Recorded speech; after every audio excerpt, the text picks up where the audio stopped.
Margarita Lasky nasceu em Manchester, Inglaterra, em 1915. Ela era jornalista, escritora de livros e uma ateia declarada. John Stott contou a sua história um pouco antes dela morrer em 1998. De forma sincera e surpreendente, Margarita Lasky disse em um programa de TV: "O que eu mais invejo em vocês cristãos é o perdão. Eu não tenho ninguém para me perdoar."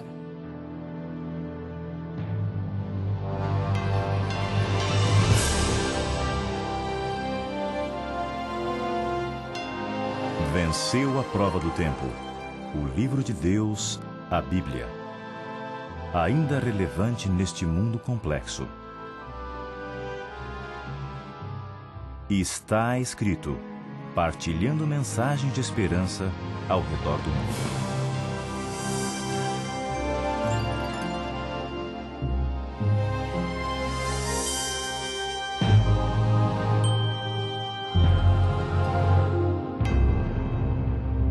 Lutero um dia escreveu: "Eu, Dr. Martinho Lutero, indigno mensageiro do Evangelho de Nosso Senhor Jesus Cristo, confesso neste artigo que somente a fé sem obras nos justifica perante Deus, e eu declaro que a fé permanecerá para sempre, a despeito do imperador dos romanos, do imperador dos turcos, do imperador dos tártaros, do imperador dos persas, a despeito do papa e todos os cardeais, com os bispos, padres, monges e freiras, a despeito dos reis, príncipes e nobres, a despeito de todo mundo e dos demônios. E se eles insistirem em lutar contra esta verdade, eles arrastarão fogo do céu sobre as suas próprias cabeças. Esta é a verdade do Santo Evangelho, e esta é a declaração da minha pessoa, Dr. Martinho Lutero, de acordo com os ensinos do Espírito Santo. Nós acreditamos fielmente nisso, no nome de Deus. Amém. Lutero ficou em Roma por apenas 2 semanas, mas nesse curto período do tempo, ele aprendeu lições que se lembraria por toda a sua vida. Ele, que buscava encontrar a graça em Roma, a encontrou. Não no trono do Papa, mas sim na palavra de Deus. Lutero retornou a Wittenberg e aos seus estudos.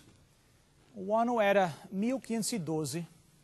Ainda faltavam 5 anos para o início da Reforma na Alemanha. Nestes anos, Lutero dedicou-se arduamente aos trabalhos de pregação, ensino e confissão em Wittenberg. Alguns meses após seu retorno, Lutero recebeu seu diploma de doutorado em divindade.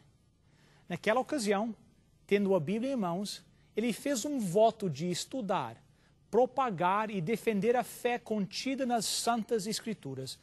A partir deste momento, ele passou a se considerar como um cavaleiro da reforma da fé. Deixando o estudo da filosofia para trás, ele se dedicou por tempo integral à Bíblia. Como se tornou um estudante mais dedicado do que nunca, seu conhecimento bíblico foi se aprofundando. Mas até então, ele não tinha vontade alguma de se separar da Igreja Romana, na qual ele acreditava ser perfeita e infalível. Na época em que Lutero esteve em Roma, o Papa era Júlio II. Mas quando este veio a morrer, um novo Papa assumiu o seu lugar, Leão X. Leão amava arte, então ele teve a ideia de embelezar Roma. Sua família havia adornado Florença com as mais nobres estruturas. A sua glória era comentada por todos os países e homens vinham de longe para admirar os monumentos. Leão X queria fazer pela cidade eterna o que os seus ancestrais fizeram por Florença. As guerras e a falta de cuidado permitiram que a igreja de São Pedro se encontrasse em mau estado. Leão X queria transformar aquela estrutura em ruínas num edifício mais glorioso jamais visto no cristianismo. Mas para executar tal projeto, milhares de milhões seriam necessários. De onde viria esse dinheiro? Os eventos que Leão X havia promovido, alimentando a vaidade de seus nobres e entretendo os romanos, esvaziaram os cofres de Roma. Mas o seu maravilhoso plano não poderia falhar pela falta de dinheiro. Se a tesouraria terrena do Papa estava vazia, a tesouraria espiritual estava cheia. E nela continha riquezas suficientes para construir um templo que faria sombra para todas as demais estruturas e seria digna de ser reconhecida como a catedral do cristianismo. Surgiu então a ideia de fazer vendas especiais de indulgências em todos os países da Europa. Este comércio enriqueceria todas as partes. Um rio de bênçãos espirituais sairia das 7 colinas de Roma e um rio de ouro seguiria de volta a Roma. Ajustes foram feitos para que esse comércio tivesse início em 1517. A autorização para vender em diferentes países da Europa foi disponibilizada ao licitante e o preço era pago ao Papa com antecedência. Na Alemanha, as indulgências foram redistribuídas ao Alberto, arcebispo de Mainz e Magdeburg. O acordo foi fechado e o arcebispo se engajava na atividade de procurar por alguém que ia viajar pela Alemanha promovendo a venda de indulgências. Ele encontrou um homem perfeito para este propósito. Ele era um monge da igreja romana chamado John Tetzel, o filho de Lipsic, o fabricante de artefatos de ouro. Quando Tetzel chegava a uma cidade, ele e os seus companheiros se dirigiam diretamente à igreja matriz. As multidões enchiam a igreja. Uma cruz vermelha era colocada à frente do principal altar e uma grande urna de ferro era colocada ao lado do altar, onde o dinheiro recebido pelo perdão era depositado. Tetzel, atrás do púlpito, proclamava em alta voz o incomparável valor da mercadoria que trazia em mãos. Ele pedia para que as pessoas prestassem muita atenção àquilo que estava diante deles.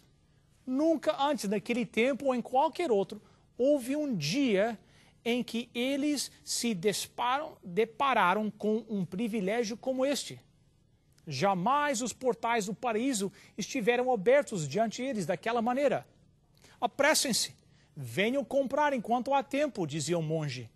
E quando esta cruz for retirada, não haverá mais venda, e o céu se retirará, e você começará a bater nos portais, e se arrependendo de sua tolice e negligenciar as bênçãos que não estarão mais ao seu alcance.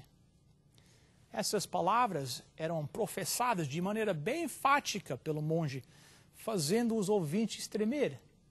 Neste exato momento, continuava Tetzel, em que se ouve o barulho do dinheiro caindo no fundo da urna, as almas escapam do purgatório e voam em liberdade para o céu.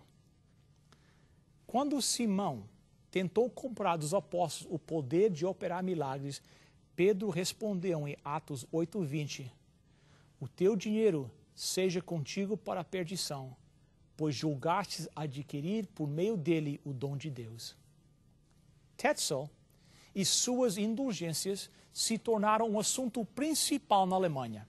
A questão foi discutida em todos os lugares, desde o palácio até a universidade, do mercado até o hotel na beira da estrada. A grande cruz vermelha, a voz autoritária de Tetzel e o frequente tinido das moedas batendo no fundo da urna de ferro geraram a reflexão entre as nações da Alemanha. Enquanto isso, Tetzel, viajando de cidade em cidade, chegou muito próximo de Lutero. Eles estavam a apenas 6 quilômetros de distância um do outro. O príncipe eleitor Frederico, chocado com as trocas feitas por Tetzel, proibiu de entrar na Saxônia, mas ele chegou o mais próximo possível. Utterbach, uma pequena cidade na fronteira da Saxônia. Lá, Tetzel colocou sua cruz vermelha e abriu seu comércio. Wittenberg e Uterbach eram separados por apenas 1h30 de caminhada, e milhares vieram fazer negócios com um monge que oferecia perdão. Um dia, Lutero estava sentado no confessionário e alguns moradores de Wittenberg vieram até ele e confessaram que haviam roubado, cometido adultério, entre outros pecados abomináveis. Vocês devem abandonar seus atos pecaminosos, disse Lutero. Do contrário, eu não posso absolvê-los. Para sua surpresa e tristeza, eles responderam que não tinham vontade alguma de abandonar os pecados e que isso não era necessário. Ainda mais que esses pecados já haviam sido perdoados, eles estavam imunes ao castigo. Essas pessoas iludidas mostraram a Lutero o papel das indulgências que Tetzel, que é o testemunho da inocência deles. Lutero afirmou que aquele papel não tinha valor algum e que eles necessitavam de arrependimento e do perdão de Deus, senão eles iam perecer para sempre. Com a absolvição negada e a tristeza por perder o dinheiro, juntamente com a segurança de entrar no céu, essas pessoas voltaram rapidamente a Tetzel. Tetzel ficou sabendo que um monge em Wittenberg estava discutindo sobre suas indulgências e estava aconselhando as pessoas contra tal engano. Ele literalmente foi tomado pelo ódio e, falando mais alto que nunca, soltou uma torrente de palavras de maldição contra o homem que ousou desaprovar os perdões concedidos pelo Papa.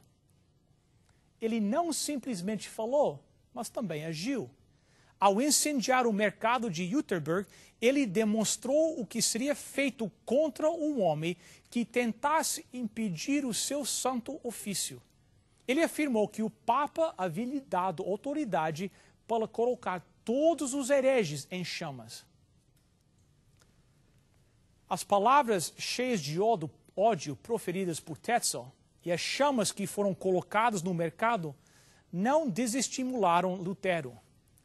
Na verdade, ele se tornou ainda mais valente e engajado em sua oposição. Ele condenou as indulgências na universidade onde lecionava. Ele escreveu ao príncipe arcebispo de Mainz, apelando que ele se interpusesse e usasse a sua autoridade para parar esse procedimento que era um escândalo para a religião, uma cilada para as almas dos homens. Mal sabia ele que estava escrevendo para um homem que havia promovido tais indulgências. Lutero ainda cria que o Papa desconhecia tal situação. Não em relação às indulgências, mas sim em relação ao temor excessivo que acompanhavam as suas vendas. Do seu púlpito, com afeição e fidelidade, Lutero aconselhou seu rebanho a não fazer parte de tal maldade. Deus, disse ele, requer a retificação do pecado, mas não através dos pecadores. Cristo faz a compensação pelo pecador e Deus os perdoa sem custo. Ofensas contra a igreja podem ser perdoadas por ela, mas ofensas contra Deus não. As indulgências de Tetzel não podem abrir a porta do paraíso. E aqueles que acreditam nas indulgências acreditam em uma mentira. E ao menos que eles se arrependam, eles morrerão em seus pecados. Nisso, Lutero se diferenciava grandemente da sua igreja, mas ele não tinha consciência disso na época. E a igreja ficou ao lado de Tetzel ao invés de Lutero. Do púlpito de Wittenberg se pregava a salvação pela fé, mas no púlpito de Uterbach estava a cruz vermelha e a salvação custava dinheiro. No raio de alguns quilômetros existia uma batalha que logo mudaria a imagem do cristianismo. 2 sistemas: salvação através de Cristo e salvação através de Roma. Um sistema ajuda a definir o outro através de suas contradições. Do lado de Lutero, a santidade era solicitada e Tetzel promovia a decadência através da compra. Talvez as pessoas pudessem perceber o contraste entre os dois sistemas e tomar a decisão pelo Evangelho de Wittenberg ao invés do comércio de indulgências de Jüterbog. O protestantismo estava desenvolvendo a sua base, influenciando pessoas e formando discípulos. Tetzel continuou com as suas vendas de indulgências. Então, Lutero se sentiu motivado a tomar decisões mais drásticas.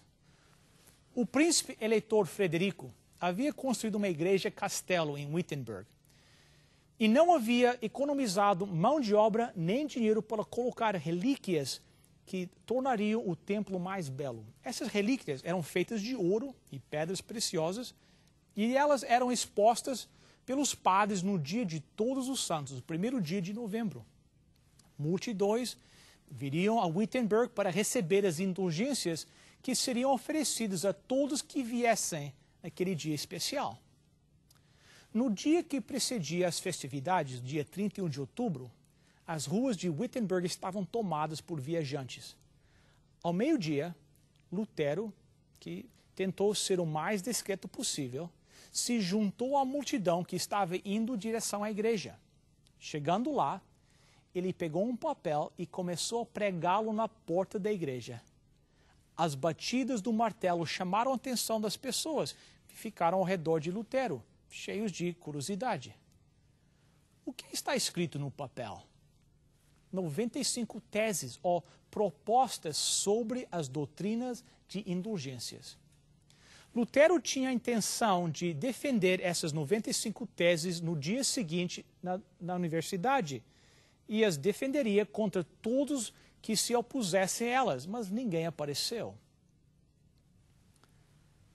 Neste papel, Lutero mencionava mais do que os abusos das indulgências. De forma implícita se encontrava o princípio subversivo de todo o sistema papal. No meio de um pouco de escuridão, porque ele ainda acreditava no Papa e no purgatório e falava da recompensa dos santos, ele pregava sobre o evangelho da salvação, que é de graça. As teses apresentavam o presente de Deus em oposição ao presente do Papa. Um é de graça, enquanto o outro precisa ser comprado. O perdão de Deus não precisa da aprovação do Papa, mas o perdão do Papa, a menos que seja seguido do perdão de Deus, é uma fraude, uma ilusão e não possui valor nenhum. Esta era a teologia dessas teses. A prerrogativa mais importante é de perdoar os pecados e salvar os homens, não pertence à igreja, mas sim a Deus. Quando Jesus perdoou o paralítico, os escribas disseram: por que fala deste modo? Isto é blasfêmia. Quem pode perdoar pecados senão um que é Deus? O dia em que o monge de Wittenberg publicou as suas teses ficou marcado entre os grandes dias da história. Esse dia marca uma nova início na religião e na liberdade. As propostas de Martinho Lutero pregaram a todos os cristãos que Deus não vende o perdão, mas sim oferece gratuitamente como um presente diante do sacrifício de seu filho.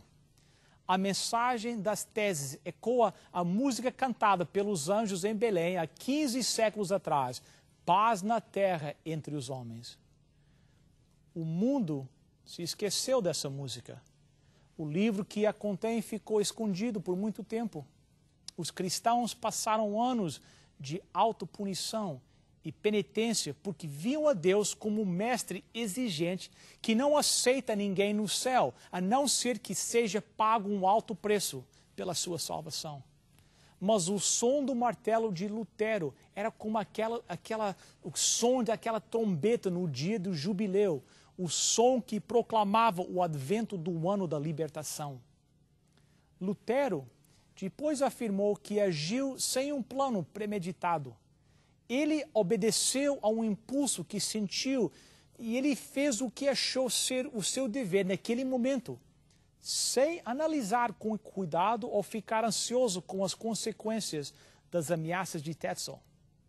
Seus braços podiam ter perdido a força e o martelo poderia ter caído de suas mãos se ele soubesse que as marteladas não iriam apenas assustar Tetzel e prejudicar o mercado, mas sim iriam soar por todo o cristianismo.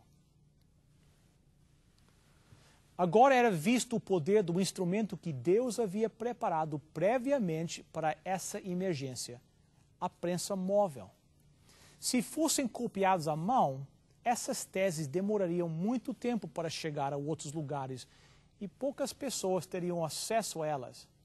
Mas a prensa móvel multiplicou as cópias que foram distribuídas como flocos de neve pela Saxônia. Peregrinos de todos os estados ao redor agora se reuniam em Wittenberg.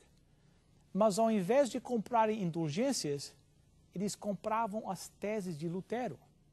Eles não compravam apenas uma cópia, mas várias cópias e as levavam para suas casas. Em 2 semanas, essas teses haviam alcançado toda a Alemanha.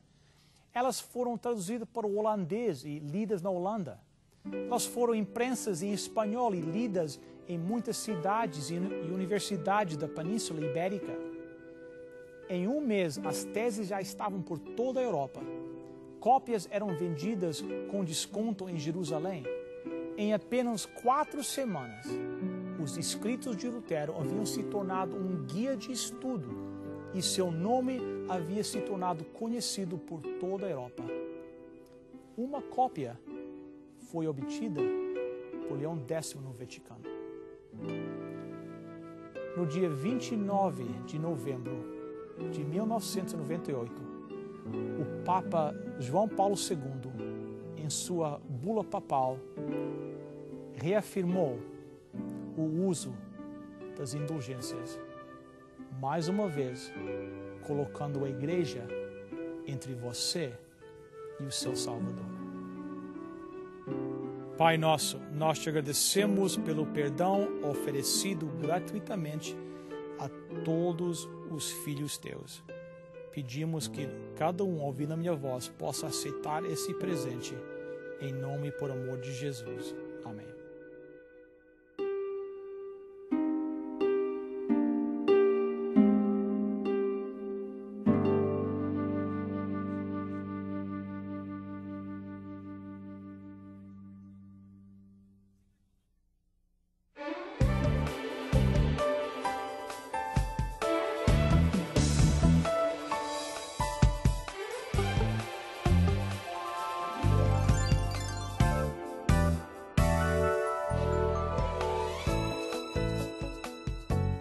Se forem como eu, adoram andar ao ar livre e a desfrutar da luz do sol. Parece que nos sentimos melhor e até gostamos mais da vida, não é? Os nossos corpos necessitam de luz do sol para nos mantermos saudáveis e por isso é importante andarmos ao sol todos os dias, se possível. Eu sei que no inverno é difícil, mas tentem andar ao sol naqueles dias frios, mas que tenham um bocadinho de sol, está bem? Já estou mesmo a ver alguém a perguntar: mas, doutor, dizem que o sol faz mal. É certo que uma exposição excessiva ao sol pode ser perigoso para a saúde e pode provocar um envelhecimento prematuro e o cancro da pele. Mas reparem que eu disse exposição excessiva. Isto quer dizer que em quantidades adequadas o sol é muito benéfico para a nossa saúde. Vejamos alguns benefícios da luz do sol. Número 1. Ajuda a dormirmos melhor. Já ouviu falar na hormona com o nome de melatonina? É uma hormona que ajuda o corpo a regenerar-se e que também melhora a qualidade do sono. À medida que vamos envelhecendo, o nosso corpo produz cada vez menos melatonina, mas estudos científicos revelam que se apanharmos sol diariamente, isso ajuda o corpo a produzir mais melatonina e a podermos dormir melhor. Número 2. Ajuda a sentirmos melhor. A maior parte das pessoas parece sentir-se melhor quando o sol está a brilhar. Hoje quase todos sabem que as estações do ano podem influenciar o nosso estado de espírito. O inverno, por exemplo, é notório em provocar estados de tristeza e depressão. Mas as boas notícias são de que o exercício físico feito ao ar livre e sob a luz do sol é um tratamento adjuvante eficaz na depressão. Número 3. A luz do sol também fortalece o sistema imunitário e também ajuda a aliviar a dor das artroses. E claro está, toda a gente sabe que a luz do sol ajuda a fortalecer os ossos, porque é através da luz do sol que a vitamina D é fabricada na nossa pele. O nosso corpo precisa de vitamina D para poder fixar o cálcio aos ossos e assim evitar a osteoporose. Quanta luz do sol precisamos? Bem, expormos a cara e os braços ao sol durante pelo menos 20 minutos. 3 ou 4 dias da semana é suficiente. Mas não se esqueçam de que demais pode ser perigoso. E o que é demais? Isto é difícil de definir, mas deve-se evitar a todo o custo ficarmos vermelhos ao sol. E devemos evitar expor-nos ao sol durante mais de 15 minutos entre as 11 da manhã e as 3 da tarde no verão, pois os raios ultravioleta nessa altura do ano são mais prejudiciais à saúde. Portanto, vamos resumir isto. A luz do sol é importante. Devemos apanhar a luz do sol, não em excesso e não tão pouca. E lembrarmos também de uma passagem bíblica que diz que Jesus é a luz do mundo. Pensemos nisso e apanhemos luz do sol, suficiente para a nossa saúde.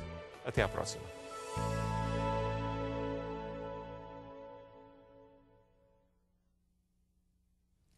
Olá, o programa Está Escrito quer oferecer a você esse lindo presente. São 2 DVDs preparados pelo pastor Bill Santos e que tratam do tema da reforma. Todos nós precisamos de alguma reforma em algum momento da nossa vida. Entre em contato conosco e você receberá inteiramente grátis o lindo presente que o Está Escrito está oferecendo para você no programa de hoje. Fique com Deus. Para você solicitar gratuitamente a sua oferta, basta ir ao nosso website www.estaescrito.ca e acessar o programa de hoje.